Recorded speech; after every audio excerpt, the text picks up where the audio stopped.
प्रदेश उत्तराखंड का ये health conclave लगातार जारी है। एक बार मैं अनुरोध करना चाहूंगा जो लोग मंच के आसपास हैं, कृपया आप लोग अपनी सीट पर बैठ जाएं ताकि हम लोग अपने आगे के जो सत्र हैं उनको आगे बढ़ा सकें।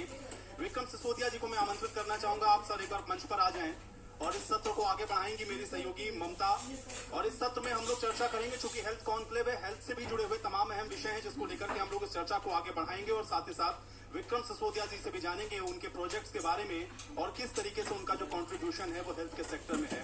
तो इस सत्र को आगे बढ़ाएंगे। आप लोग प्लीज अपने जगहों पर बैठ जाएं, अपना अपना स्थान ले लें ताकि इस सत्र को हम लोग सुचारू रूप से आगे बढ़ा पाए। Mamta, over to you. Thank you Ayush. Ayush एक बार रिक्वेस्ट कर चुका है, एक बार फिर से मैं आप सभी से रिक्वेस्ट करती हूँ कि आप प्लीज अपनी कुर्सी ले लीजिए ताकि हम इस सेशन को आगे बढ़ा सके और आपके जो सवाल है वो यहाँ इस मंच से उठा सके। तो इस खास चर्चा में हमारे साथ है विक्रम सिसोदिया जो है चेयरमैन आरएबी के। बहुत धन्यवाद सर इंडिया न्यूज को समय देने के लिए। शुरुआत में आपके प्रोजेक्ट के साथ करती हूँ, जानना चाहूंगी आपके प्रोजेक्ट के बारे में और आगे उस प्रोजेक्ट के साथ आप हेल्थ में कितना कंट्रीब्यूट कर रहे हैं। थैंक यू ममता जी। जहाँ तक प्रोजेक्ट की बात करें, उत्तर प्रदेश का अभी वैसे तो बहुत पौराणिक नाम है नैमिषारण्य, लेकिन महाराज जी की कृपा से जो हमारे सीएम हैं, नैमिषारण्य को पिछले कुछ वक्त से बहुत अच्छे प्रमोशंस मिल रहे हैं और उस पावन जगह पे लगभग 8 साल पहले मैंने प्रयास शुरू किया था। एक ऐसी प्रॉपर्टी बनाने का एक ख्वाब देखा था जिसका नाम दिया है हम लोगों ने द रिवर कासल। ये एक 5 स्टार प्लस कैटेगरी का इंटरनेशनल लेवल का रिजॉर्ट हम यहाँ बनाने जा रहे हैं जिसको 3 फेजेस में बनाया जाएगा। First phase already RERA approve हो चुका है। 112 कॉटेज का, लग्जरी कॉटेज का ये रिजॉर्ट फर्स्ट फेज है। लगभग 550 कॉटेजेस का ये तीनों फेजेस मिला के होंगे और मुझे बताते हुए हर्ष हो रहा है कि ये शायद हिंदुस्तान का पहला रिजॉर्ट है जिसमें मात्र पहले फेज में ही 112 कॉटेजेस के अंदर 40 ऑल वेदर स्विमिंग पूल्स हैं। इंडिया में बहुत सारे रिकॉर्ड हम इस प्रॉपर्टी के थ्रू उत्तर प्रदेश की जमीन पे वर्ल्ड रिकॉर्ड ब्रेक करने की प्लानिंग में है। सो एंड जहां तक ममता जी ने पूछा कि स्वास्थ्य से आज के विषय से इसका क्या लेना देना है, तो बेसिकली ये एक थीम बेस्ड कॉमर्शियल प्रोजेक्ट है। मेरा मोस्ट एम्बिशियस, मेरी पूरी लाइफ का सबसे महत्वाकांक्षी प्रोजेक्ट है और इसकी शुरुआत ही स्वास्थ्य से होती है। यहीं इसी प्रोजेक्ट में लगभग 100 एकड़ लैंड लेके मैंने ऑर्गेनिक कन्वर्जन उस लैंड का शुरू कर दिया है और ऑर्गेनिक फार्मिंग यानी एक हम मुहिम लेके चले हैं सॉइल टू प्लेट।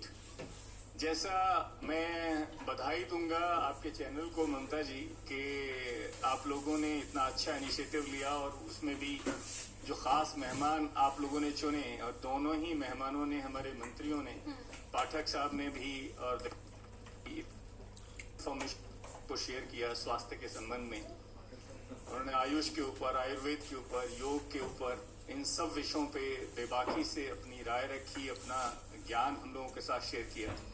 और मुझे खुशी सबसे ज्यादा इसलिए हुई कि पिछले कुछ सालों से मेरी भी व्यक्तिगत मुहिम वही चल रही है।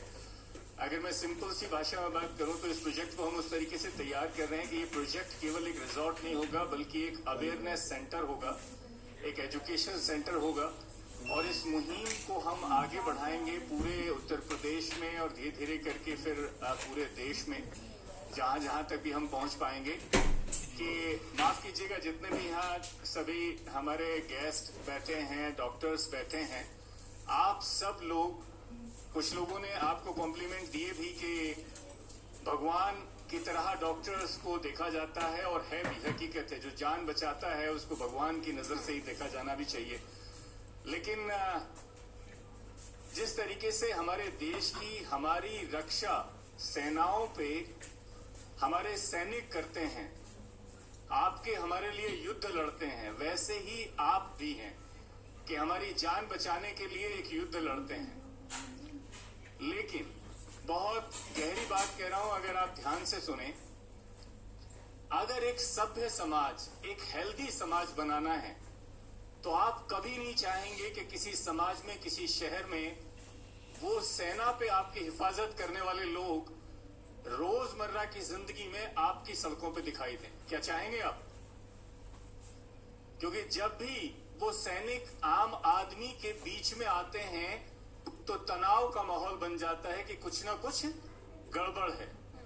तो वैसी ही विनती मैं आप सब डॉक्टर्स साहिबान से भी करना चाहूंगा, जो हमारे मिनिस्टर साहब ने भी की, दयालु जी ने भी और ब्रजेश पाठक जी ने भी की, कि हमें सेवा भाव से अपने इस पेशे को लेना है। बहुत पाक, बहुत पायस ये पेशा है। कैसा हो कि हम एक ऐसा समाज बनाएं कि आपकी जरूरत हर हालत में है इस समाज में। जब भी कुछ ऐसा होगा जो रूटीन से अलग होगा, कुछ बीमारियां ऐसी हैं जिनका इलाज सिर्फ आप ही के पास है, दुर्घटनाएं हैं जिनमें आप ही सेवा कर सकते हैं, आपात स्थितियां हैं आप ही सेवा कर सकते हैं, लेकिन कैसा रहे कि हम एक ऐसा समाज बनाएं कि डॉक्टर्स और हॉस्पिटल्स की जरूरत कम से कम पड़े। अब वो पॉसिबल है कि जितना भी खेतों में, मिट्टी में, फसलों में रसायन यानी केमिकल का प्रयोग हो रहा है, तो मेरी कोशिश है कि एक मुहिम ऐसी चलाई जाए कि उस केमिकल से दूर रहा जा सके। आज दुर्भाग्य से हम जो कुछ भी सुबह से शाम तक खा पी रहे हैं, ऑलमोस्ट हर चीज में, चाहे वो अनाज हो, फल हो या कोई भी चीज हो, हर चीज में जहर है यानी केमिकल है।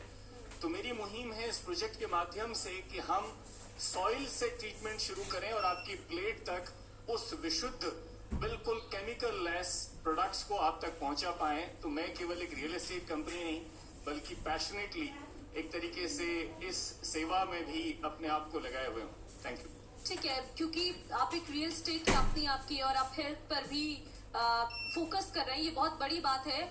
मैं ये जो पूरा रियल एस्टेट है, इसको लेकर आप क्या मैसेज देना चाहेंगे हॉस्पिटैलिटी को लेकर, ये जरा जानना चाहूंगी।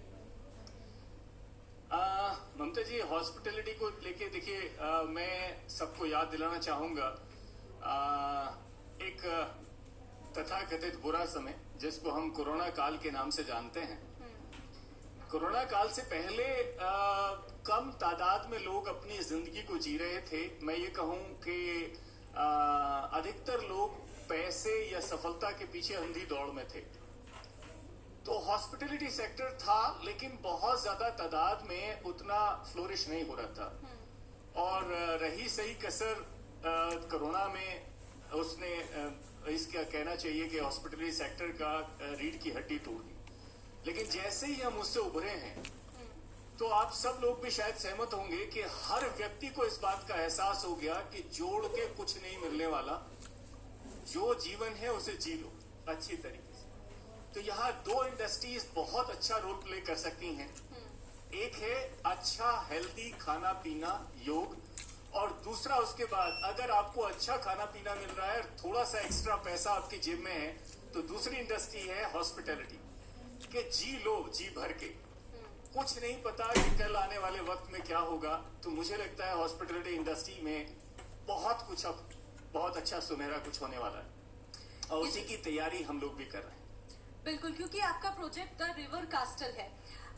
कब से आप रियल एस्टेट में हैं? आपके बारे में थोड़ा जानना चाहूंगी कि कब से आप रियल एस्टेट में हैं, रियल एस्टेट की ग्रोथ को आप कहां पर देखते हैं इस वक्त, और यूथ कितना इसकी तरफ अट्रैक्ट हो रहा है?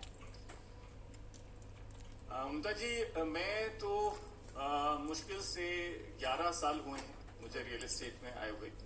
मैं सेल्स इंडस्ट्री से निकल के इस इंडस्ट्री में आया, और जहां तक बात है कि स्कोप यूथ के लिए क्या है, तो मैं बहुत खुश हूं कि आज से लगभग 15-20 साल या 25 साल पहले रियल एस्टेट में निवेशक सिर्फ और सिर्फ एलीट क्लास होती थी, यानी जिनके पास बहुत ज्यादा एक्स्ट्रा पैसा है।